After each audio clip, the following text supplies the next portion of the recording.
Hi guys, welcome to Switch சமையல். இன்னைக்கு நம்ம ஒரு ஸ்நாக்ஸ் ரெசிபி தான் பார்க்க போறோம். என்னன்னு பாத்தீங்கன்னா முள்ளங்கி போண்டா தான் பார்க்க போறோம்.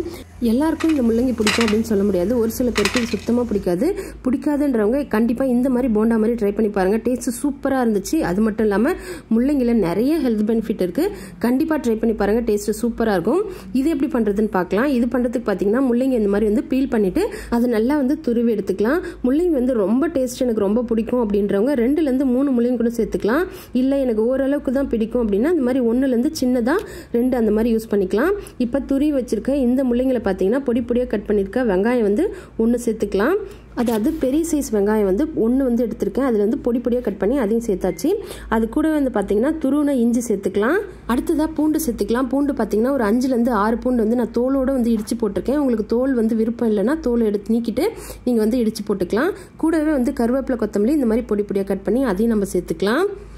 இப்போ அது கூடவே வந்து பாத்தீங்கன்னா 1 கப் அளவுக்கு கடல் மாவு சேர்த்துட்டு அதுல 1/4 கப் அளவுக்கு அரிசி மாவு சேர்த்துக்கலாம். காரத்துக்கு ஒரு 1/4 டீஸ்பூன் அளவுக்கு மிளகாத்தூள் சேர்த்துக்கலாம். உங்ககிட்ட சில்லி ஃபிளேக்ஸ் இருந்துச்சுன்னா அதை சேர்த்துக்கோங்க. அதுவும் டேஸ்ட் சூப்பரா தான் இருக்கும்.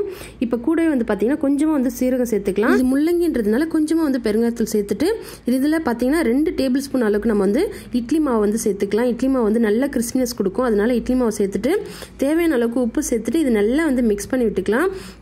இது மிக்ஸ் பண்ணுறதுக்கு பார்த்தீங்கன்னா சுத்தமாக தண்ணி தேவைப்படாது. நல்லா ட்ரையாக தான் இருக்கும். கொஞ்சம் நல்லா கட்டியாக இருக்கும். அப்போ தான் வந்து நல்லா கிறிஸ்பியாக வேகும்.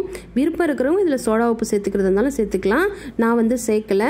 சப்போஸ் குழந்தைங்களுக்கு கொடுக்குற மாதிரி இருந்தால் நீங்கள் எதுவுமே சேர்க்க வேண்டாம். கொஞ்சம் வந்து வேக வைக்கிறதுக்கு டைம் ஆகும். இப்போ இது நல்லா வந்து குட்டி குட்டி பால்ஸாக போட்டு நம்ம அப்படியே 2 சைடும் நல்லா கோல்டன் கலர் வந்ததுக்கப்புறம் எடுத்துட வேண்டியது தான். டேஸ்ட் பார்த்தீங்கன்னா கேபேஜில் இருக்கிற அந்த போண்டா டேஸ்ட் இருக்கும். கண்டிப்பாக ட்ரை பண்ணி பாருங்கள். இந்த சம்மருக்கு வந்துட்டு கண்டிப்பாக இது ஹெல்த்தியான ரெசிபி தான்.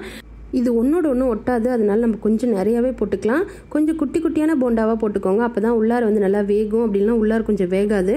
கொஞ்சம் மீடியம் ஃப்ளேமில் வச்சுட்டு நல்லா லோ ஃப்ளேமில் இந்த மாதிரி கிளறி விட்டுக்கிட்டே இருந்தோம்னா 4 சைடு நல்லா வந்து வெந்து கலர் நல்லா சேஞ்ச் ஆகி வரும். அப்போ நம்ம எடுத்தால் போதும். இது நல்லா வந்து அப்படியே இருக்கட்டும். இப்போ நல்லாவே தெரியும் பாருங்க. இந்த மாதிரி திருப்பி போட்டதுக்கப்புறம் நல்லா வந்து கலர் சேஞ்ச் ஆயிடுச்சு. இப்போ நம்ம எடுத்துடலாம். ஏன்னா எல்லா சைடும் நல்லா வெந்து வந்திருக்கும். வெளியில் நல்லா கிறிஸ்பியாக இருக்கும்.